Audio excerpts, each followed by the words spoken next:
Your sausage McMuffin with egg didn't change. Your receipt did. The sausage McMuffin with egg extra value meal includes a hash brown and a small coffee for just $5. Only at McDonald's for a limited time. Prices and participation may vary.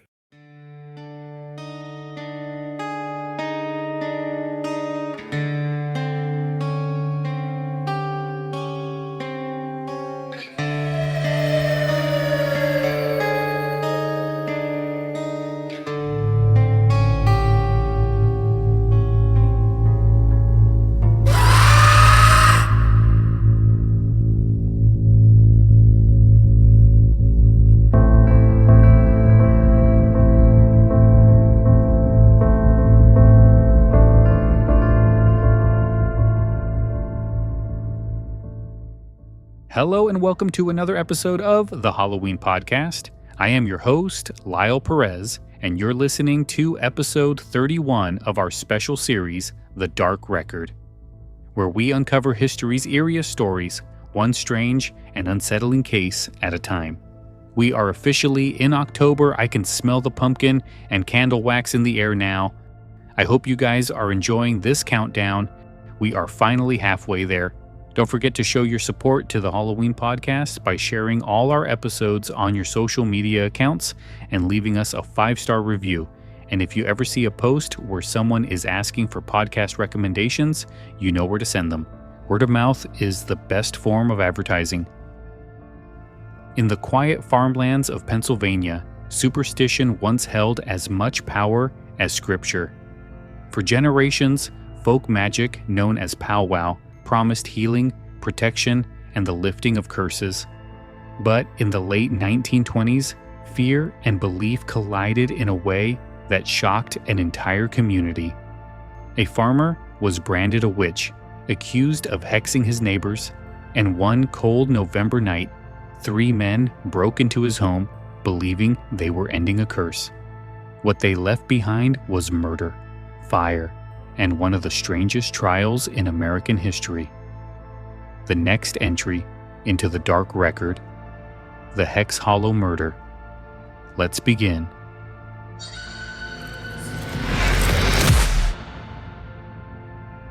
To understand how a murder could be born from whispers of witchcraft in 20th century America, we have to step back into the hills and hollows of York County, Pennsylvania.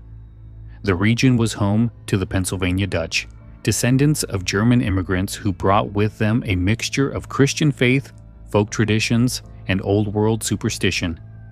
For centuries, their communities relied on a practice known as powwow. Powwow was not witchcraft in the way outsiders imagined it. It was a system of charms, prayers, and remedies drawn from both the Bible and European folk medicine. Farmers kept a book called The Long Lost Friend, published in 1820 by Johann Georg Hohmann, which offered instructions on everything from curing livestock ailments to protecting oneself against thieves. In the right hands, powwow was seen as a force for good. A healer could recite verses over an injured animal, or perform small rituals to ward off sickness. In the wrong hands, however, it was believed that the same knowledge could be twisted into hexes, dark curses capable of draining a person's health, luck, or even their life. By the 1920s, powwow had retreated to the margins of Pennsylvania life, but its hold remained strong in rural pockets. People still turned to powwow doctors when misfortune struck, when crops failed, or when illness resisted medicine. It was a world where science and faith mingled uneasily with old superstition. And into this world was born John Blymeyer. Blymeyer grew up in York County, and from a young age, he believed himself touched by unseen forces. Misfortune seemed to cling to him. Poor health, a series of personal tragedies, and a constant sense that something was working against him. Convinced he had been cursed, Blymeyer began visiting powwow practitioners, searching for answers.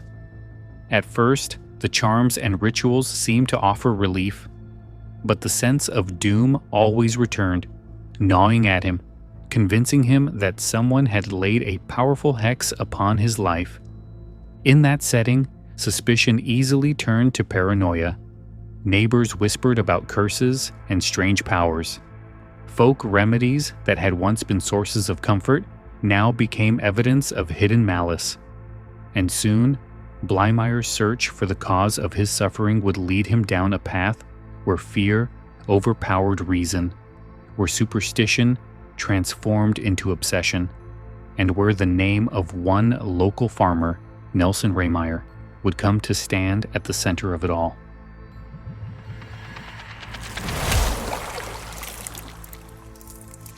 By the mid-1920s, John Bleymeyer's life had unraveled. His health was failing, his marriage had collapsed, and he found himself unable to hold steady work. To him, there was only one explanation. He was under a powerful curse. The doctors could not cure him, but perhaps a powwow healer could. So Bleimeyer turned to one of the most notorious figures in the region, a woman known as Nellie Knoll, or as locals called her, the River Witch of Marietta. Knoll had a reputation that blurred the line between healer and mystic. People said she could see through a person's soul, that she had the power to reveal the hidden hand behind a curse. When Bleimeyer came to her, desperate for relief, she performed a ritual that would change the course of his life. She handed him a dollar bill and told him to look closely. As he watched, the face of the man she claimed was tormenting him appeared in the folds and creases.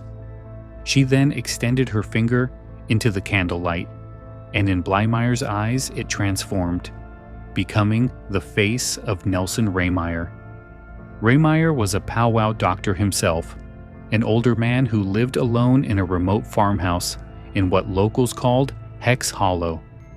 To most, he was known as a healer. But in Bleymeyer's fevered state of mind, the River Witch's revelation was undeniable proof that Rehmeyer was the source of his misery. Knoll told Bleimeyer how to break the curse. He would need to steal Rehmeyer's copy of The Long-Lost Friend and cut a lock of his hair. These items, she said, must be buried deep in the earth, 6 to 8 feet down. Only then would the hex lose its grip. To someone drowning in fear and paranoia, the instructions were not just advice, they were a mission. Bleimeyer could not do it alone. He recruited 2 teenagers, 14-year-old John Curry, whose life had been marked by abuse and instability, and 18-year-old Wilbert Hess, who believed his family's misfortunes were tied to Rehmeyer as well. The 3 formed a pact, bound not by greed or hatred, but by the shared belief that destroying Rehmeyer's power was the only way to save themselves. In their minds, this was not murder. It was deliverance. And so, as Thanksgiving of 1928 approached, the plan was set. They would travel into Hex Hollow, confront the man they believed was a witch, and end the curse once and for all.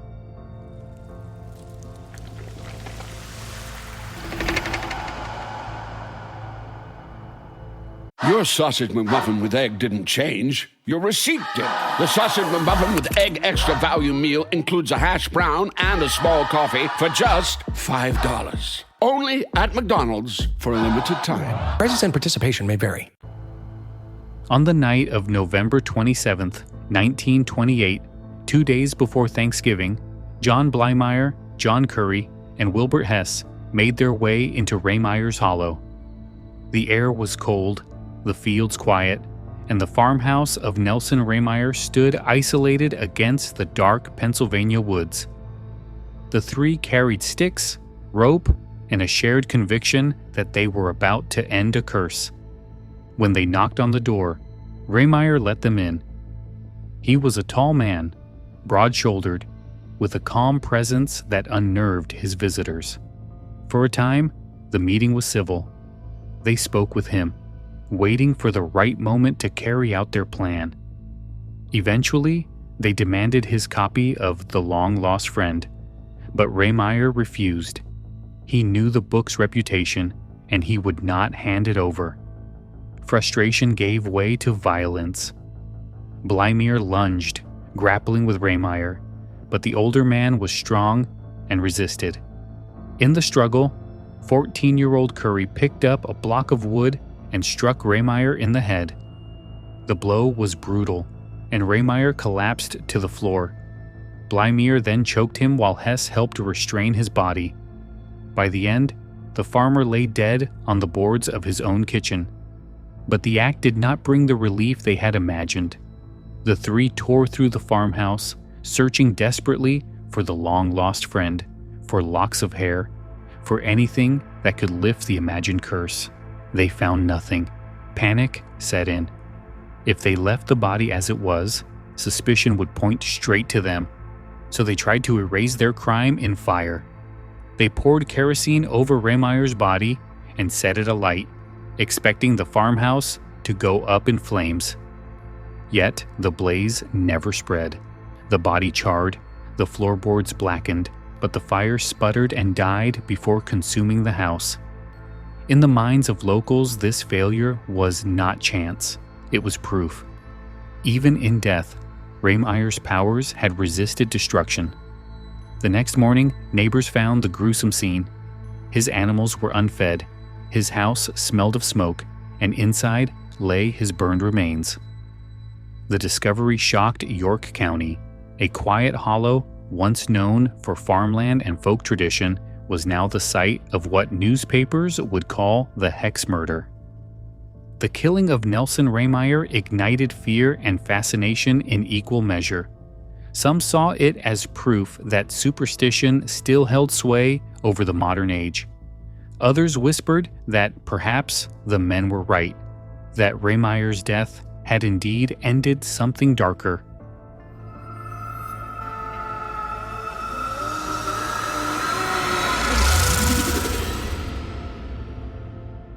The arrest of Blymeyer, Curry, and Hess came quickly. In a small rural county, a murder of such brutality could not stay hidden for long. Neighbors had seen the three young men near Rehmeyer's farm, and soon the truth spilled out. By December, the trio was in custody, and the stage was set for what the press would call the trial of the century. In January 1929, the York County Courthouse became the center of a national spectacle. Reporters crowded the gallery, their headlines dripping with words like Witchcraft and Hex Murder. For a farming community not accustomed to attention, the glare of the spotlight was overwhelming. But it was the details of the case that transfixed the public. The idea that in the modern 20th century, men could still believe so deeply in curses that they would commit murder to break one. The prosecution laid out the facts with precision. Blymeyer had long believed himself hexed, and the River Witch of Marietta had named Nelson Rehmeyer as the source. Acting on that belief, Blymeyer convinced two impressionable teenagers to join him. Together, they had beaten, strangled, and set fire to an innocent man. To the jury, it was a crime born of superstition, not self-defense. The defense tried to frame the men as victims of delusion. Blymeyer, they argued, was mentally unstable, consumed by fears of witchcraft since childhood. Hess and Curry were young, easily influenced, and terrified of the supernatural forces their leader insisted were real. They did not act out of malice, but out of desperation, convinced that their very lives were at stake if the curse was not broken. The jury, however, was unmoved. John Blymeyer and John Curry were convicted of first-degree murder, though the court spared them the death penalty, sentencing both to life in prison. Wilbert Hess, only 18, was convicted of second-degree murder and received a sentence of 10 to 20 years. For the three, prison meant decades of reflection and regret, yet the trial's outcome carried weight far beyond their sentences. It revealed to the wider world that even in an age of automobiles and telephones, superstition still held power.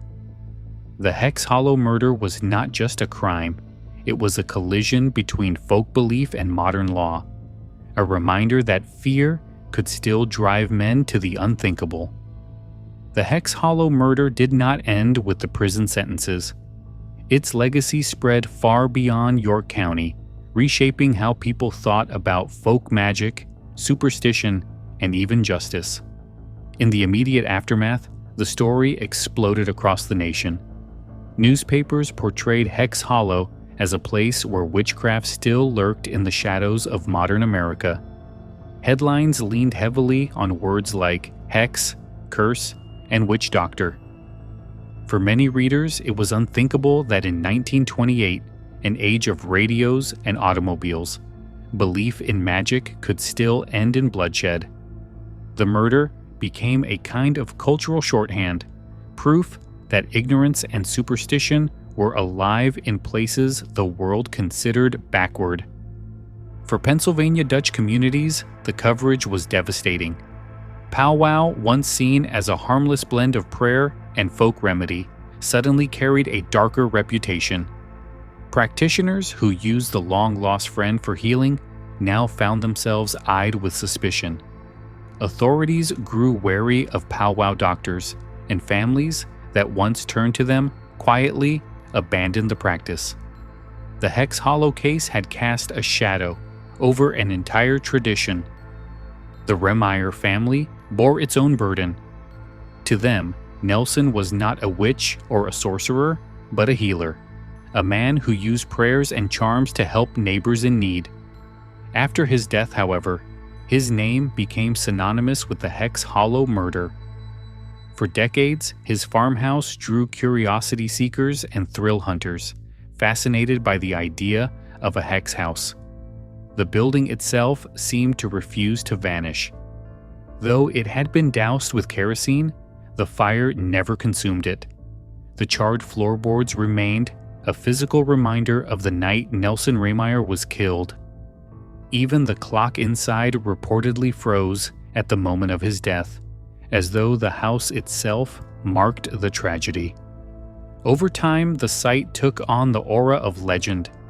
Ghost stories grew, with visitors claiming strange sensations, whispers, or shadows around the old house. Tour groups and paranormal investigators began to seek it out, cementing its place as both a crime scene and a haunt. To locals, it was a source of unease, a reminder that their community had become famous not for its farmland or its people, but for murder and superstition. Today, Rehmeyer's Hollow still carries the weight of that night. The house stands as both a historical site and a curiosity, preserved by descendants who wish to reclaim Nelson's reputation as a healer rather than a villain. But the murder left a scar that never fully healed. Hex Hollow became more than a place. It became a story, retold again and again as one of America's strangest intersections of folklore, faith, and violence.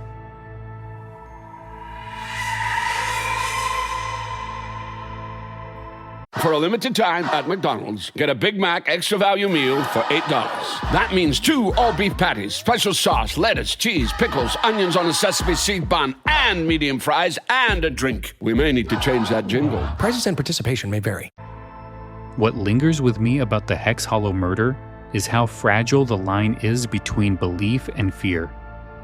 On the surface, this was a crime committed in the late 1920s, a time when America was roaring with jazz, radios, and new machines. But in the quiet valleys of Pennsylvania, old ways of thinking still had power. Powwow was meant to heal, to comfort, to protect. Yet once suspicion twisted it, it became a weapon, and in the minds of 3 desperate men, it justified murder. It's easy to look back and shake our heads at how superstition could drive someone to such extremes. But I think the story of Hex Hollow says more about human nature than about folklore. When life falls apart, when sickness or misfortune keeps coming, people look for answers. If they can't find them in medicine or faith, they'll search for them in fear. And once fear takes root, It doesn't take much for imagination to turn a neighbor into an enemy. The tragedy here is that Nelson Rehmeyer was not the dark figure Blymeyer believed him to be. He was a man, alone in his farmhouse, who became the target of paranoia. His death reminds us how dangerous it can be when fear outweighs reason, when stories and suspicions are given more weight than truth. In that way, Hex Hollow is more than just a strange corner of folklore. It's a warning, one that still feels relevant today. That brings us to the end of episode 31 of The Dark Record. We've traced the path from Pennsylvania's folk traditions to the paranoia that consumed John Blymeyer, and finally to the farmhouse where Nelson Rehmeyer lost his life. What began as whispers of powwow and hexes ended in fire, murder, and a legacy that still clings to Hex Hollow nearly a century later.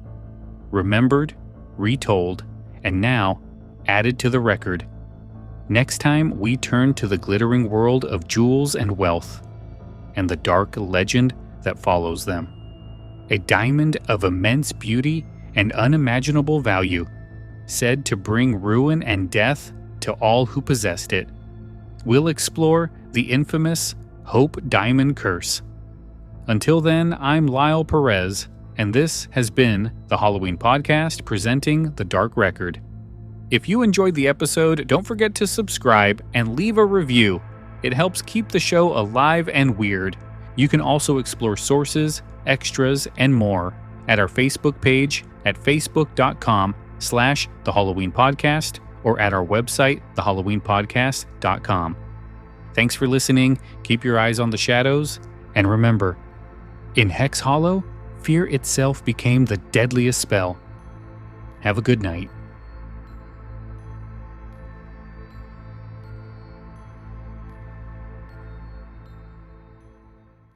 Your sausage McMuffin with egg didn't change. Your receipt did. The sausage McMuffin with egg extra value meal includes a hash brown and a small coffee for just $5. Only at McDonald's for a limited time. Prices and participation may vary.